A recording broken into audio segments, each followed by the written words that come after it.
Hello you guys, welcome back to the Emily Fry Blair home channel. If you're new here, this is the place where I share how I'm making our house into a home affordably.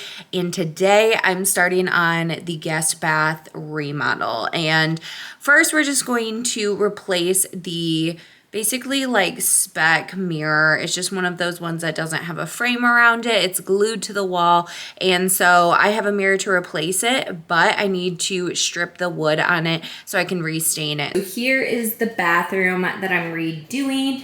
It's great, it looks nice, but I feel like it just needs a little bit of an update. All right, so now we're going to take off the mirror in here. It is glued to the wall, so we have to basically put these wooden shims in between the wall and the mirror. So you just take one of them and you put like the skinny side wedged in between the mirror and the wall here. And you basically go on every single surface that you can and then wedge them in until it lifts the glue from the mirror. And now this is going to take like some drywall with it and everything, so we'll have to patch those holes, but that's basically the way you get these mirrors off. I watched YouTube videos on how to do this, and then we actually already did this in our master bath. So it's pretty easy to do. You just kind of have to be patient.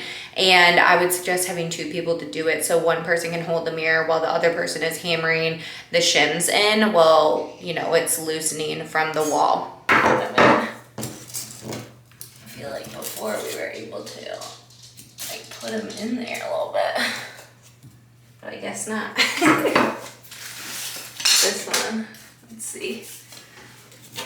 Oh, this one went in, okay. I feel like this one might be tighter or something.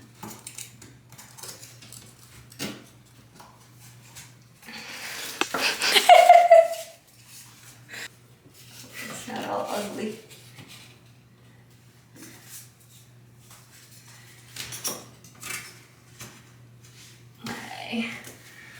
Okay, so we have them on most of the sides, and basically all you're gonna do is hammer them in slowly so that they each kind of start going in until like it starts pulling away from the wall.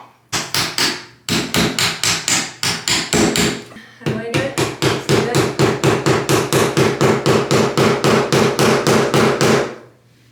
Okay. This one's harder because it's I don't know if you're really good at it.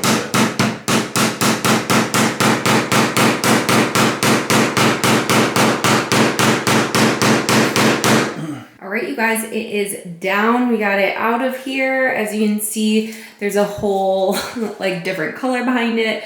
All of this drywall was ripped, so we're going to assess that and I'll show you how I'm going to patch it. The first thing we need to do is scrape off all of the loose pieces of drywall paper, anything that's just loose on the wall, because obviously if you were to go to paint over that or spackle over it, if it's loose, it's just gonna keep lifting.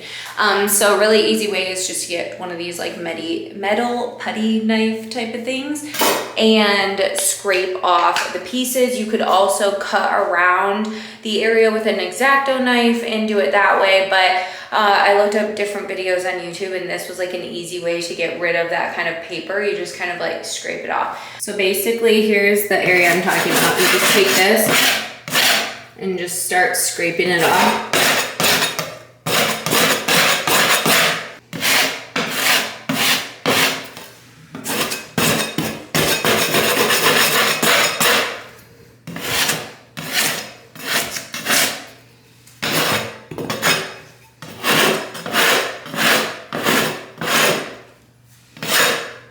Some of these edges here I'll probably sand off a little bit, but now it's pretty good. This I'm a little worried about. See how it's bubbled? If we put stuff on top of this, it's going to stay bubbled like that. So what I'm gonna do is just rip it up because I don't want that bubbled. So before we go in spackling or anything, definitely need a primer on this. This is gonna help seal everything in so you're not gonna get bubbles on the drywall paper. I have found you need to like really saturate this. So fingers crossed we don't get any bubbles this time. I did get some when I did our master bath, so I'm hoping we don't. I've watched videos on this and it seems to work for them. So hopefully if I make sure to saturate it enough and get everything done, then we'll be good. This is the one I'm using based off of a recommendation on YouTube. I'm showing you guys what I'm doing, but I also look everything up on YouTube. I really do. I look every single thing up that I don't know how to do on YouTube. This is very watery, by the way. Very, very watery. You're basically just gonna roll this on like paint, like you would any other paint, but I'm just going to make sure to fully saturate everything.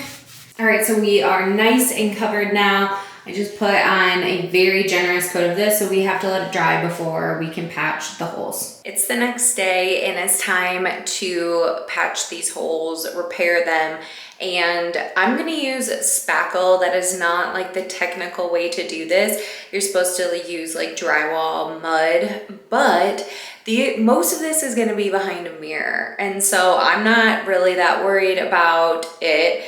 And I did it in our last bathroom and it worked out totally fine. So that's what we're gonna do today.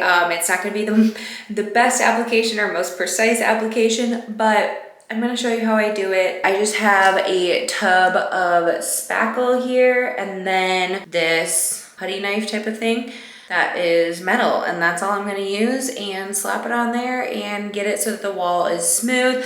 Our walls do have texture to them. You could buy something to, you know, repair that and everything, but I'm not too worried about it.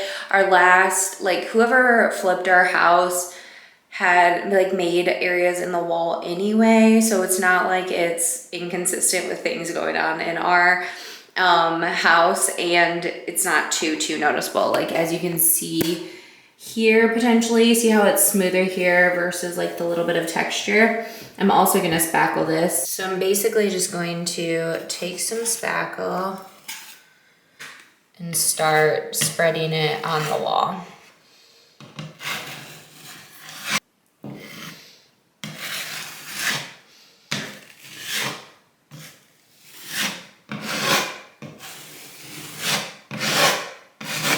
So that's what it's looking like right now. We're gonna go in and sand this later so that it is a lot more smooth.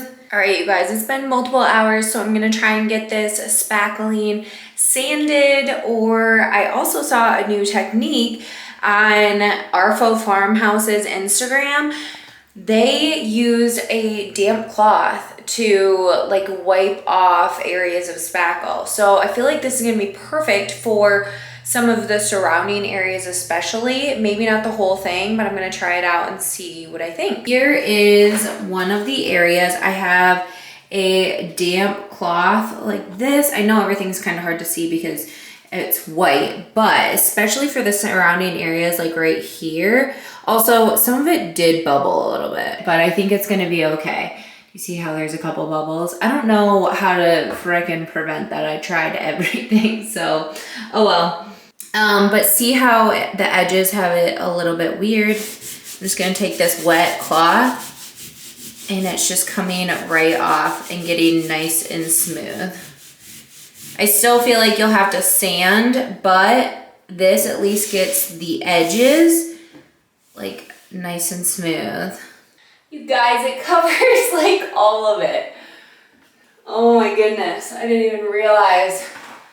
It covers all of it. Yes! That means I don't have to do like that much nitpicky work and I can get to painting. I'm so excited.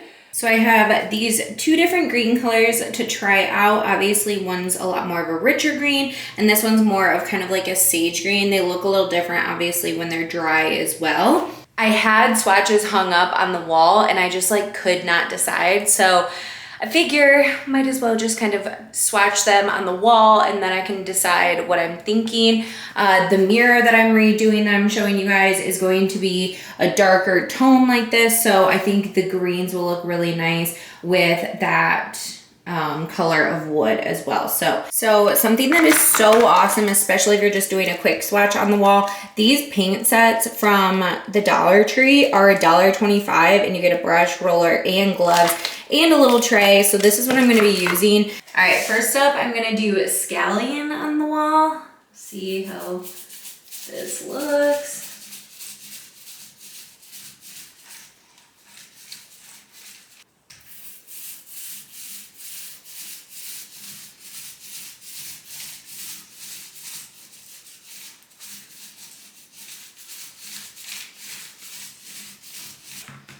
And then next up, I'm gonna do eucalyptus wreath. Oh wow, that's so much lighter than the other one. I knew it would be, but we'll see what it looks like dried. But I think I was right originally. I was worried that this one would be too gray. It's such a beautiful color, but I don't think it's what I'm going for in this bathroom.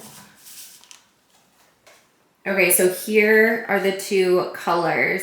They're definitely obviously both green, but I think I'm liking the darker one. You guys, it's time to start painting. I changed into some painting clothes and I think I'm gonna start in this little cutout for the toilet area so that can be all dry and stuff so I can get the shelves back up. I just basically took them down, so those are the brackets and everything, so I wouldn't get anything on the shelving. I am so excited to start, you guys. So excited.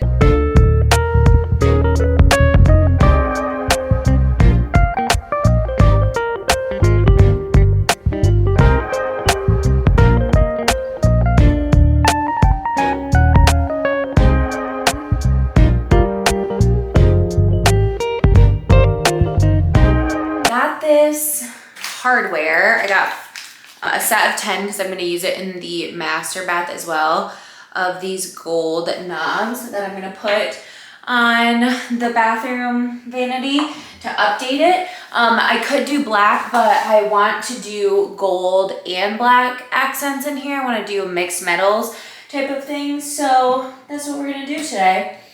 And change this out. I think it'll look really good with the wood tones, and then also obviously just the green and everything. The gold is gonna look really nice. I already had obviously black accents and I want to change out eventually the faucet in here and the bathtub hardware stuff for black, but money wise that's just gonna wait. And then eventually I do want to do a mixed metals like black and gold vanity light, because right now the vanity light is, I don't even know if you can see this. The vanity light up there is kind of like one of those old Hollywood vanity lights, and it's not ideal for what I want. So here's what the hardware looks like. I love it. I can't wait to get this mirror up. I feel like it's gonna make such a big difference. Okay, so I got these shower curtain hooks from Amazon to tie in the brass. And I'm so excited. I feel like they're gonna look so good. Here are the hooks. They have like this area that comes out. And the shower curtain, I'm so excited. So you just, how does this work? You just loop it through like that. Loop it through and then it hangs like that. It looks so good. It added like the perfect element to it. Look at that. Oh, I'm in love. I also want to put a print up here on the wall, one there, and then definitely change out the rug. But it is coming together, you guys. Like, I'm so freaking happy. Hello, you guys. It is a few weeks later. We had to go to Michigan for some events, and I'm back working on the bathroom remodel. So I ran into some hiccups along the way. So I did the mirror and I stained it and everything. I put it up. I didn't like it. I did not like it. It just felt too like rustic to me, almost like foresty. Like I love the wood accents in certain areas, but the mirror, too rustic for me. So we're going like the complete opposite way, and we're gonna paint it gold, or we're gonna spray paint it gold. I was going back and forth between doing it black or gold or a mixture of the two, but I think gold is gonna look so perfect because I have the gold fixtures, like the gold hardware on the vanity, and then also like the little hanging clips for the shower curtain. And I've seen people talk about this Behr spray paint. I've never tried it before, but this is what we're going to use. It is the Behr Metallic Vintage Gold in the gloss finish.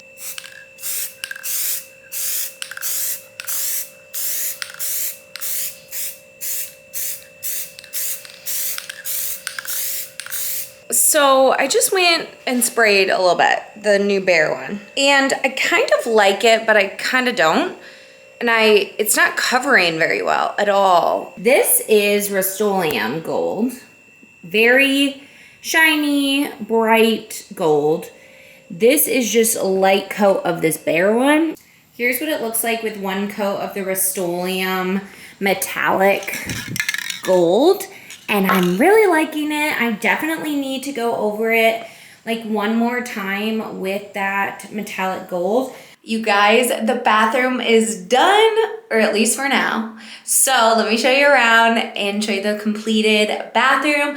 Like I said, I still want to change out some fixtures, a light, add some more decor, but I figured I want to just show you guys and show you how big of an impact this made. Obviously it's not perfect, but it's exactly what I wanted, and it made a huge impact on this space. So let me show you.